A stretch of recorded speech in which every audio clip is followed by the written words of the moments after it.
नमस्कार YouTube family, आप सबका मैं स्वागत करता हूँ बायोटेरेटिव चैनल पे। और आज से हम लोग शुरू करने वाले हैं 2024-2025 सेशंस की क्लासेस।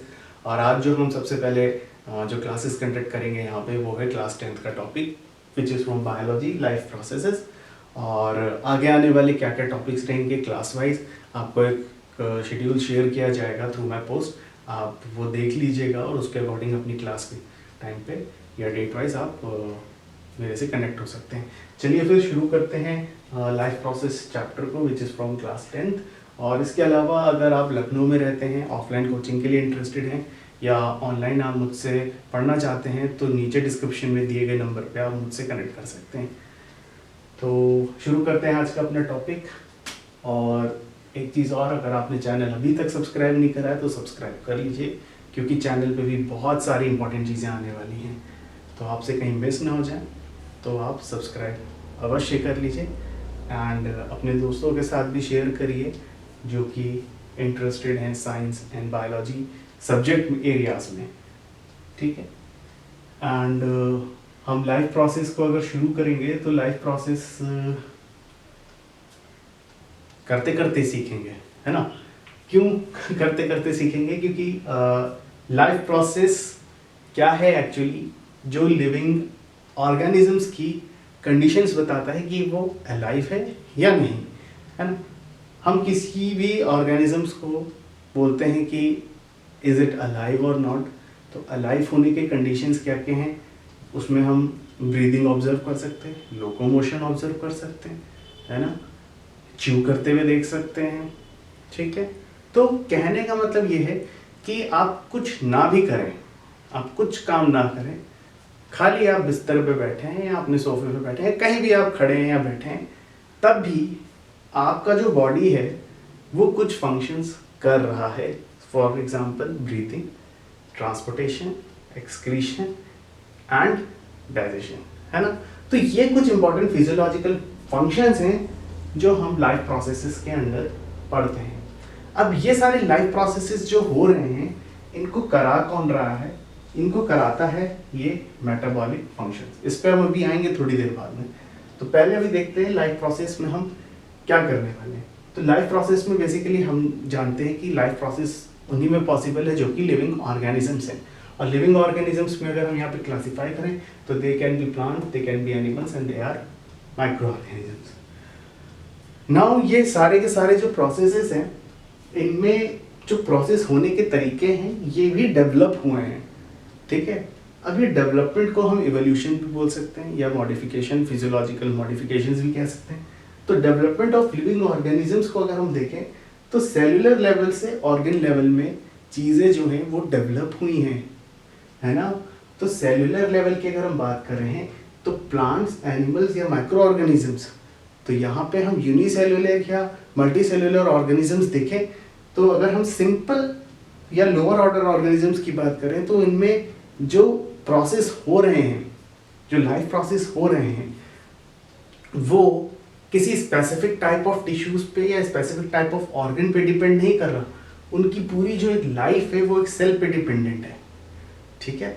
फिर उसके बाद आता है tissue level and then it's organ level system, ठीक है। ये बात हो गई। तो अब इन सारे ऑर्गेनिजम्स में जो एक कॉमन चीज है दैट इज मेटाबॉलिक फंक्शन, चाहे वो लोअर ऑर्डर का ऑर्गेनिज्म हो चाहे वो हायर ऑर्डर का ऑर्गेनिज्म हो, इनमें मेटाबॉलिक फंक्शंस होंगे। और ये चीज हम यहाँ से रिलेट कर सकते हैं। तो हम एक चीज पढ़ते हैं इवोल्यूशन में हमेशा कि कनेक्टिंग लिंक, तो कनेक्टिंग लिंक को हम यहाँ से भी जोड़ सकते हैं। क्यों? क्योंकि प्लांट्स, एनिमल्स या माइक्रो ऑर्गेनिज्म चाहे मल्टी सेल्यूलर चाहे unicellular, fundamental unit of life जो है वो सब में है। And that fundamental unit level पे जो फंक्शंस हो रहे हैं दैट आर मेटाबॉलिक फंक्शंस। अब मेटाबॉलिक फंक्शंस में हो क्या रहा है, यहाँ पे हमारी लाइफ में जो भी चीज़ें हैं उनके बनने में या उनके ब्रेक डाउन होने में इस मेटाबॉलिक प्रोसेस का काम सबसे ज़्यादा ज़रूरी है। तो ये मेटाबॉलिक फंक्शंस हो कैसे रहे हैं, ये मेजर सोर्सेज हैं केमिकल रिएक्शंस को जिनको ये लेते हैं। They are basically carbon and oxygen, या हम ये कहें कि बायोमॉलिक्यूल्स आर देयर, जिनके बेसिस पे मेटाबॉलिक फंक्शंस होते हैं। लेकिन यहाँ पे हम दो इंपॉर्टेंट सोर्सेज को ले रहे हैं, ठीक। जिनकी मदद से हमें क्या मिलते हैं, एनर्जी। ठीक है, जिनकी मदद से हमें क्या मिल रही है, energy. They are the major source of energy, या हम ये कहें एटीपी मॉलिक्यूल्स फॉर्म करने में हेल्प कर रहे हैं। अब जब ये एनर्जी फॉर्म कर रहे हैं तो एनर्जी फॉर्मेशन में इन मेटाबॉलिक फंक्शंस में लगते हैं कुछ एंजाइम्स। ठीक है, अब जो एंजाइम्स लग रहे हैं वो एंजाइम्स क्या कर रहे हैं, इस रिएक्शंस के रेट को कम कर रहे हैं। ठीक है, या हम ये कहें they are increasing the rate of reaction. ठीक है, तो प्रोडक्ट फॉर्म हो सके टाइम पे, और वो हेल्प कर रहे हैं एंजाइम्स। तो मेटाबॉलिक फंक्शंस के लिए ये सारी चीजें इंपॉर्टेंट है। इंपॉर्टेंट सोर्स क्या है यहाँ पे, कार्बन एंड ऑक्सीजन। हेल्प किस में कर रहा है, एनर्जी प्रोडक्शन में in the form of ATP. अब ये सारा प्रोसेस अगर केमिकल के टर्म्स में हो रहा है तो बाय प्रोडक्ट्स बनना तो जरूरी है। बाय प्रोडक्ट्स बनेगा तभी तो कोई, हम एक देखेंगे एक प्रोडक्ट फॉर्म हो रहा है ना, रिएक्टेंट से कुछ अगर प्रोडक्ट फॉर्म बन रहा है तो प्रोडक्ट जो बन रहा है उसका कुछ प्रोडक्ट जो है that is required for a body, but कुछ प्रोडक्ट ऐसा बन रहा है जिसको एक्सक्रीट आउट होना, जिसको बॉडी से रिलीज होना जरूरी है। तो basically they are by products which are important to be released out by the process of excretion.